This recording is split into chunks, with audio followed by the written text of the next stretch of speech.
পাহৰিব পাৰি জানো মোৰ মৰমী হেৰাই যোৱা অতীতৰ স্মৃতি কোনে বাৰু লৈছে খবৰ মোৰ মৰমী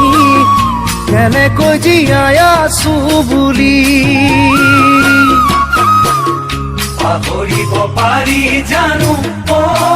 মোৰ মৰমী হেৰাই যোৱা অতীতৰ স্মৃতি কোনে বাৰু লৈছে খবৰ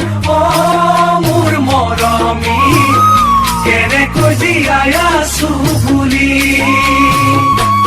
এনেকৈ এদিন বাগৰি যায় মোৰ দুখৰ সমভাগী নাই